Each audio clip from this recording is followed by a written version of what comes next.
Oi, gente, tudo bom? Finalmente a aulinha de administração vai sair e é voltada para concurso público. Nessa aulinha eu vou tratar sobre a evolução da administração pública no Brasil. Eu vou dar um panorama geral, que vou pegar a linha do tempo acerca da evolução da administração pública aqui no nosso país. E nessa aula eu vou focar nas características do patrimonialismo. Mas nas aulas seguintes eu vou falar sobre a burocracia e sobre o gerencialismo, que foram outros momentos da evolução da administração pública aqui. Então vamos começar pelo começo, né, que é a linha do tempo da administração pública no Brasil. Então, a administração pública no Brasil, ela pode ser dividida em três grandes blocos ou três grandes momentos. Primeiro, ela é uma administração pública patrimonial, depois ela vai para uma administração pública caracterizadamente burocrática e, por último, é o gerencialismo que é implantado aqui no nosso país.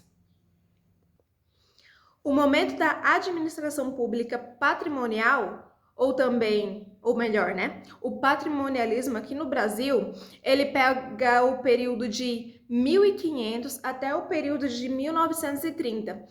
Você perpassa por diversos momentos históricos no Brasil, nesse momento do patrimonialismo na administração. Você vai pegar lá o momento do descobrimento do Brasil, principalmente no momento em que o Brasil ele se torna uma colônia e ocorre a colonização aqui do Brasil pelos portugueses. Também perpassa pelo momento que o Brasil é transformado em um império e também pega o momento da República Velha. Aí você perpassa pela política do café com leite e também pelo coronelismo. Já o segundo momento da administração pública aqui é o momento da burocracia. Esse momento ele pode ser subdividido em duas fases. A fase de 1930 até 1945, onde você tem o governo do Getúlio Vargas. Nessa fase você tem um pequeno período democrático, mas você tem que lembrar que o Getúlio Vargas, ele consegue acessar a presidência por meio de um golpe. E o Getúlio Vargas, ele também instaurou uma ditadura, que foi a ditadura do Estado Novo, que trouxe assim, vários benefícios para os cidadãos e vários avanços para a legislação trabalhista, mas também não deixa de ser uma ditadura, porque ele implementou bastante a censura na imprensa. Esse é um dos motivos, não o único, mas isso eu vou falar em outro momento, quando eu vou tratar no vídeo específico sobre a burocracia. Já o segundo momento da burocracia aqui no nosso país, você pode pegar o período de 1956 até 1961, que aí você já tem um governo do presidente JK, do Juscelino Kubitschek, com seu famoso plano de metas, cuja meta síntese era a construção de Brasília, que isso encarava uma modernização do país. E isso se refletia tudo na construção da nossa capital, da nossa futura capital, ou melhor, da nossa atual capital, que até na sua arquitetura ela teve critérios modernistas. Mas enfim, gente, esse período foi um período do JK, foi um período democrático. E também teve várias nuances durante esse período que eu vou tratar mais no vídeo em que eu for falar lá da burocracia. O último grande momento da administração pública no Brasil foi o gerencialismo. O gerencialismo ele pode ser subdividido em três grandes momentos. O primeiro foi lá em 1967, com a instauração do Decreto-Lei número 200. Esse decreto foi instaurado no período da ditadura militar no Brasil. Aí você já vê um governo autoritário. Aí você tem o segundo momento, que é o da Constituinte de 1988, que já é o período da redemocratização do Brasil, ou seja, pós-ditadura militar.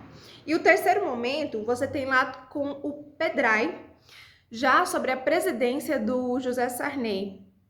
E também é um momento democrático, mas aí a democracia, ela ainda estava jovem, incipiente e fragilizada também. Ao longo, se você levar em consideração os períodos a quantidade de anos que foi a ditadura militar, que foi de 1964 até 1988. Então, depois desse panorama geral, agora eu vou falar especificamente do patrimonialismo no Brasil e as suas características. Então, vamos pensar um pouquinho nas principais características, ou melhor, a principal característica do patrimonialismo, principalmente aqui no Brasil, não só no Brasil, mas no mundo como um todo, é a mistura da coisa pública com a coisa privada. Ou seja, não existia bens privados para o Estado. Ou melhor, não existia a separação entre bens privados e bens públicos para o Estado. Tudo, no momento do patrimonialismo, tudo pertencia ao rei. O rei era o dono do público e do privado. Nesse momento, os cargos públicos, eles eram dados pelo soberano e eles eram considerados como prebendas. Eram presentes que era dado para o soberano e que criava uma relação de dependência entre o soberano e a pessoa a quem foi dado o presente, uma relação de dependência e de gratidão. Esses cargos eram dados como presentes em troca de serviços que as pessoas prestaram para a coroa ou para o Estado. Então, você vê que uma das características também em relação ao patrimonialismo é a troca de favores. Os cargos públicos aqui, eles davam um enorme prestígio social.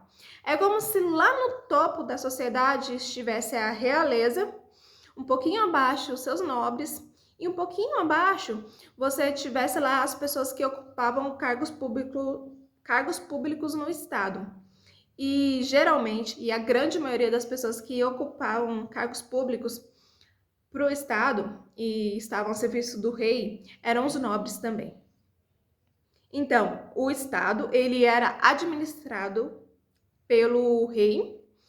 O rei, ele era dono de tudo, ele era dono de toda a administração de todo mundo. Então, ele mandava, desmandava, fazia o que queria e dava os cargos a quem quisesse, não se importando com a opinião de nenhum segmento social, não se importando com a opinião do segmento jurídico, já que ele também ele era a lei.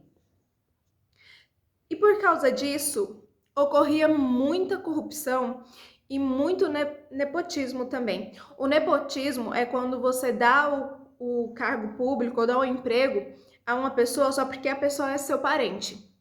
Ou porque ela é chegada, mas principalmente porque a pessoa é seu parente.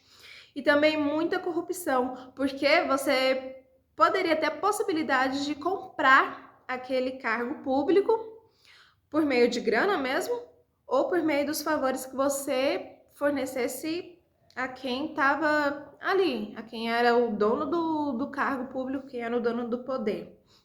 Nesse momento, você tem uma ausência de carreiras administrativas, justamente porque os cargos eram dados pelo rei ou pelo governante a quem ele quisesse dar.